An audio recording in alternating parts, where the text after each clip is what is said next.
Hey everybody, it's your pal Drew, longtime comic book industry veteran for 30 years, believe it or not. Don't tell anybody though. I'm supposed to be, comics are like for the young and sprightly, and I'm not young, but I can still be sprightly when called upon. So we're going to go over really bad costumes. Whoa, as I wrecked the joint. You can tell I didn't plan this out very well. I'm going to get right away. I'm going to jump right to the ones that many other YouTubers have commented on, where Hawkeye, the classic design by Don Heck. Hawkeye disappeared for a while after the Kree-Skrull War, and he ended up on this other. He ended up in Olympus somehow. And he wore this really dumb costume. Just really hokey. And I can't think of a single person who likes it. But that's been covered already. Plenty of people have covered that. And they've covered this abomination of a costume where it's all strapped. It's very Spawn-like, and all the accessories that would easily get in the way. And I don't like Gila in red, though. I liked her in green. I don't know what. This was during the time when, right before Heroes Reborn, when Marvel was just trying everything and anything. And Cosmic Boy from Legion of Superheroes. He was naked, except it's like he has a bustier, or it's I don't know what it was. My girl was thinking, but yeah, it's fun. And then this one's like the most infamous, where Sue Storm, who's more of a matronly superhero, she just cuts a 4 in her breast and all this other stuff. But then they said it was malice. She was possessed by this character that she had been before. Long story, but we're getting those out of the way because they're well covered in many other channels. I'm gonna go. Okay, I'm gonna go to Marvel Masterworks when Dave Cockrum came back after John Byrne left. So it was really amazing. For years, you had 2 artists. You had, except occasional fill-in, you had Cockrum, Byrne, Cockrum. So you're going from issue, X-Men 1, and then from 94 all the way up to like 164. So that's pretty amazing. Okay. Now, this is how we remember Kitty Pryde when she first came on board.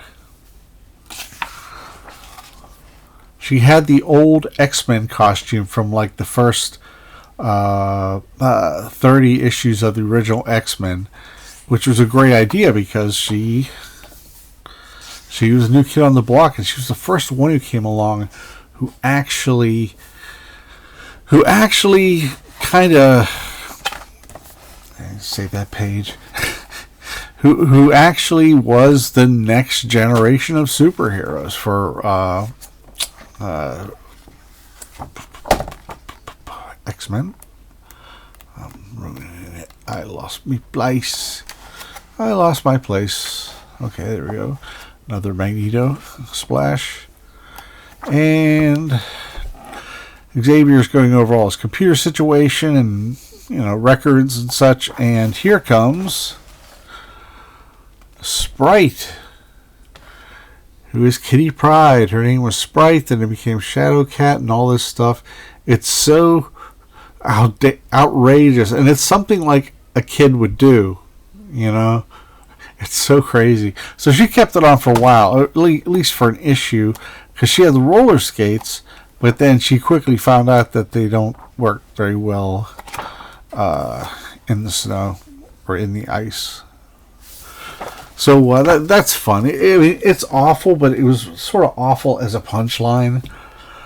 Now, here we're going to go to Amethyst, Princess of Gemworld, who, it is a beautiful miniseries, and it's yet to be reprinted in full color. It got the showcase treatment, which was oversized black and white version of the book. And the thing is, this book counts so much on color because it has Lord Opal, it has all kinds of colorful characters, Gem World. And so here is our protagonist, who is Amy, who is a 13-year-old girl, maybe younger, maybe 12, and she was orphaned. She was an orphan, but she doesn't know her secret past is actually as a woman in Gem World as a princess.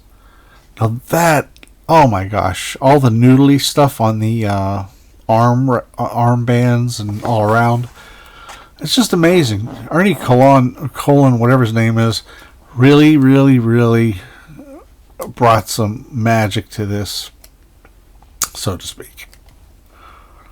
It's probably my favorite superhero-oriented stuff that he's done. So, you see the sweet costume. Okay. I like the smile, too. Look at that face. That's amazing. Well, not to leave a good thing alone, an issue of Future's End, which I happen to ink. Well, apparently she's a scarred up freedom fighter, and it looks like every other scarred up freedom fighter ever. And I'm just like, why did you do this? That's the thing Marvel and DC both do. It's like they will eventually take a character that people love and turn them into cruel or damaged characters. And that's someone. Oh, this was a fake Superman that was actually Captain Marvel inside of it. Long story, not that interesting. So it's like, yeah, so they decided to, it wasn't our call. It was in the writer's decision. I did a great job on this book.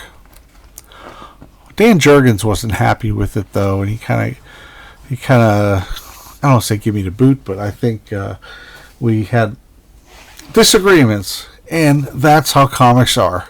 So, Avengers West Coast, oh my god, I love this book.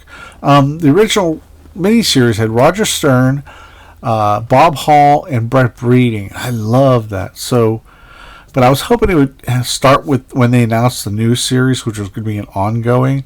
But it was Steve Englehart and Al Milgrom, and I thought, well, it's okay. I liked Milgrom in the 70s and such. La la la la. Come on. Okay, that's the thing almost joined West Coast Avengers. I don't like this pale blue, though. That's awful. But he has the shades, which I wish he never got rid of, because anyway, an issue or two later, perhaps one of those god-awful costumes.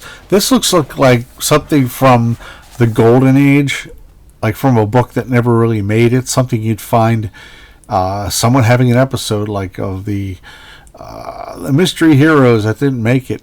So there's Wonder Man, totally wrecking his look. And they're fussing over it, and I'm thinking, am I the only one seeing this? So he's like, let my sun shine, my eyes shine. And he has instead of the belt thrusters, he has these shoulder ones.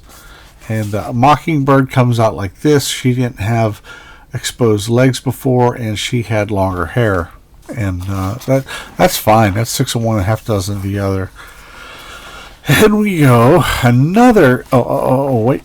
Gotta get past this. Yeah, he shows up, and he's just a dick in a lot of these. He becomes this egomaniac because he wants to be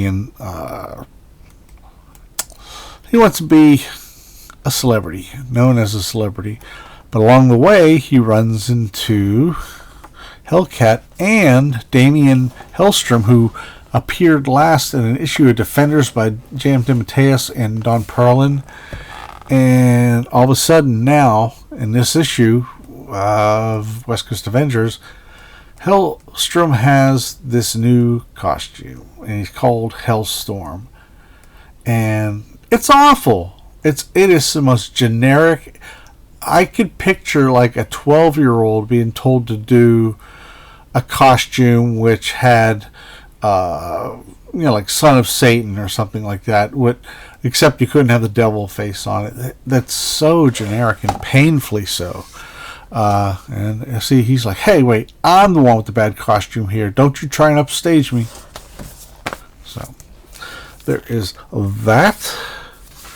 And we're going to go to the Scarlet Witch, classic look. Years later, George Perez, when he took over Avengers in 1998, he added more to her costume. He gave her I can't think of the word for gypsy. There's a Ramona or Roma, something like that, is what they now call gypsies. I apologize if I don't have it right. And that was always a great costume. Her original costume, he brought back the evening gloves because they got rid of those after a while. And then Wonder Man kind of went back to that look, just a strong arm guy. I like the upcoming Wonder Man TV show. I like his costume because he's got the shades on. So we'll see what happens with that. And blah, blah, blah, same old.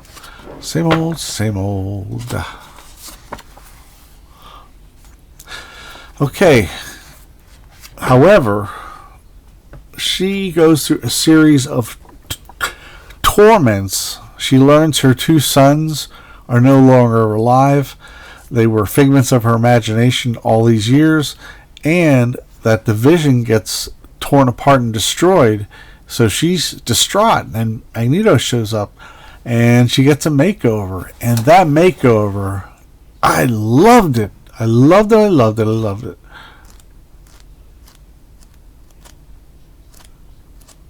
Working on it. Ooh. Getting there. Yeah, she's just kind of in shock after all these revelations. And there we go. That is magnificent. That's something you would almost see like at a red carpet event for a movie. That's great. But what happened was she was going to be evil for a while, but the editor decided, no, we got to change her back right away, which was dumb. It lost so much excitement, and that's when Byrne left.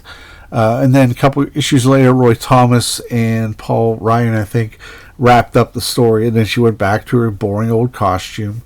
And then there was one more. Hang on, everybody. One more costume that's just really, really dreadful that she had. Hang on. Yeah, she gets stuck with one more crappy costume. And while the phone rang, I find it. Okay, then she went to possibly the most boring costume ever. She cut her hair short, kind of like Janet Van Dyne the Wasp. But that was her costume, and it's nothing more than a glorified swimsuit. It loses all the uniqueness of her and her character and her background, so I hated that. That was awful. So there's that, and around the same time as the Scarlet Witch's changes, we had... From the very beginning of John Byrne's era of West Coast Avengers, which made me buy the book again because it was shit. It turned it's crap. It's impossible to look at. In fact, I found myself uncharacteristically skimming through a lot of it. There is the Vision as he'd been for 25 years or so, and we go to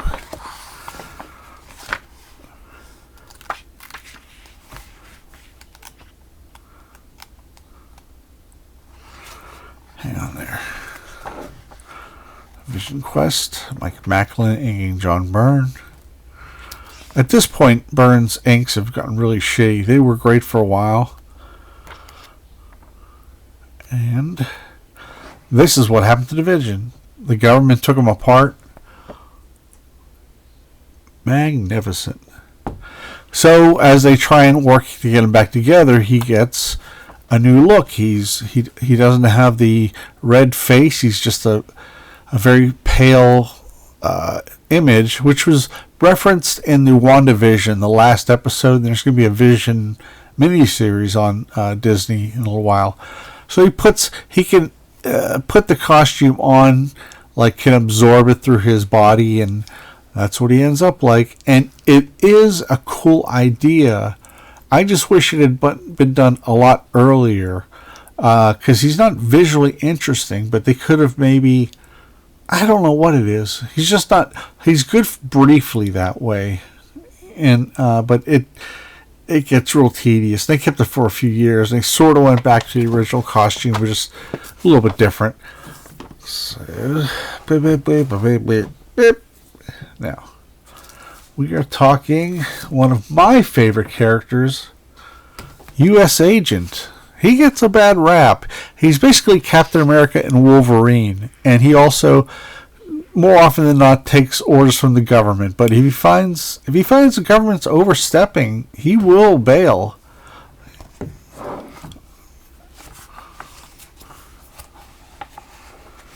So this was Steve Rogers' costume when he was a captain, when he couldn't be Captain America anymore. It's instead of red, white, and blue, it's black, and it does have the little wings on the mask, and that costume with the stripe and the black X is really great. I think Grunwald might have come up with it. I'm not sure. He wrote this miniseries, but can't leave a good thing alone. And I'm not gonna get to that yet. I'm trying to find. Let me go back to this. Okay. Are you with me?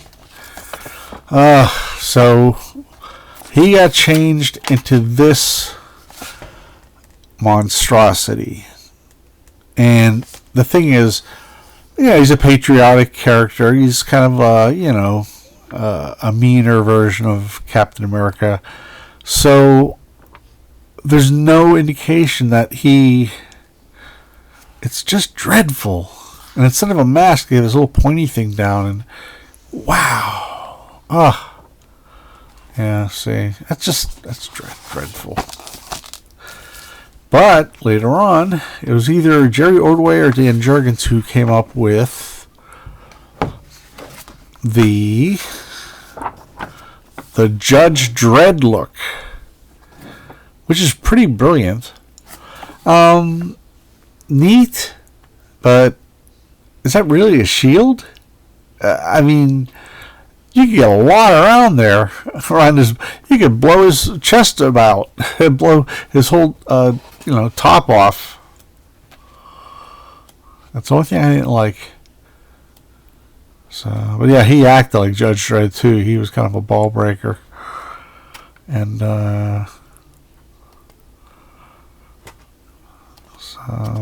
but yeah. Anyway, that was pretty wild there. But the one in the middle was just awful. So let's address the elephant in the room, which is Power Girl and the famous boob window. Brian Bolland cover. Lord. He works all on digital now, which means there's no printed originals of his work, which just crushes me. I was like, I don't want to see it. And she shows up, and she has the chest window. And you know what's really funny? Here's the thing. I'm in my middle to late early 50s. And how's that for vague? I remember growing up, women exposed a lot when they walked around. There were a lot of women. If you look at old footage in New York City, you will see, men in suits, men in, outfits that have their shirt buttoned all the way to the bottom so their gold chains can be exposed. And then you also had women wearing like bikini tops as the top, nothing else.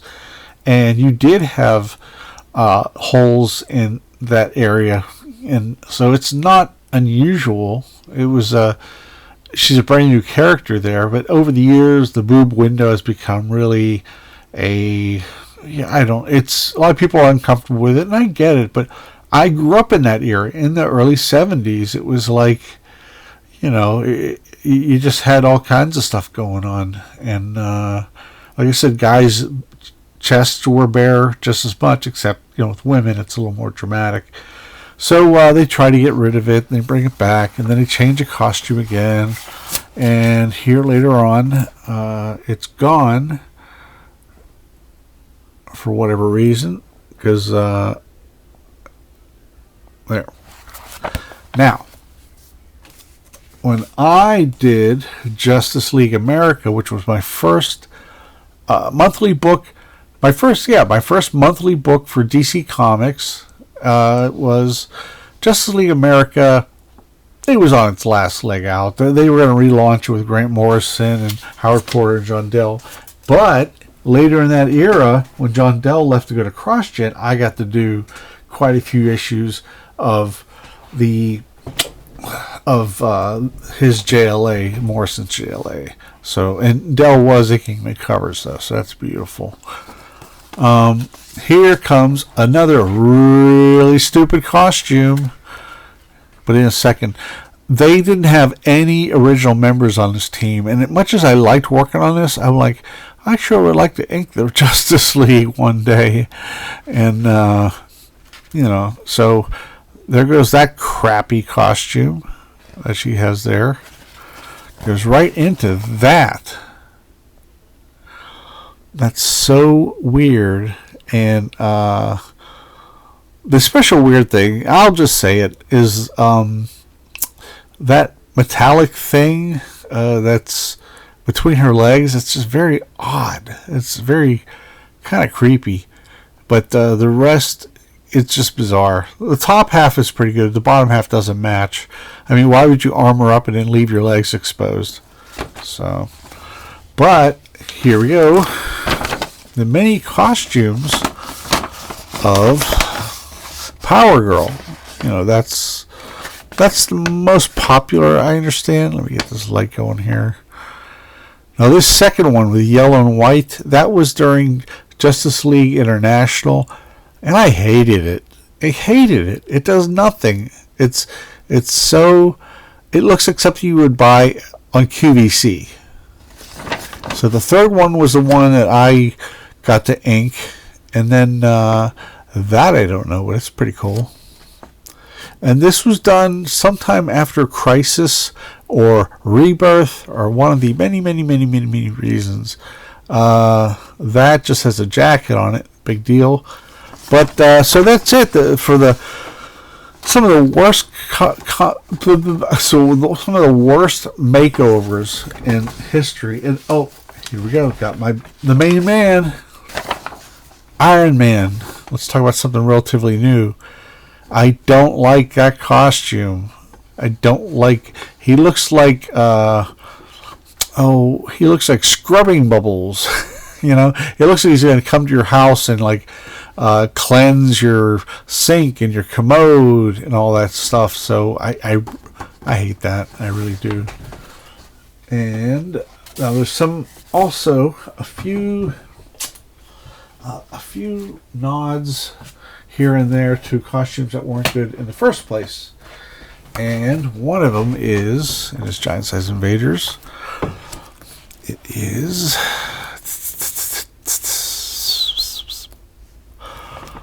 the Human Top. This is when Bucky and Toro decide to leave the Invaders for a brief time, and so instead of Young Allies, which was a 1940s book, they created, call them the Kid Commandos. And the top, it's just dreadful. He got it because there was some leftover clothes laying around, and he was trying to stop Agent Axis. And Golden Girl behind them, it's not that bad. It really isn't that bad. So I know I have something else that I can't figure out. No, but that's about it. Yeah. So some dreadful outfits, and let me know what you think. There's many more, I know. And unfortunately, I know mostly Marvel, because I'm a Marvel, you know, I'm just a Marvel junkie.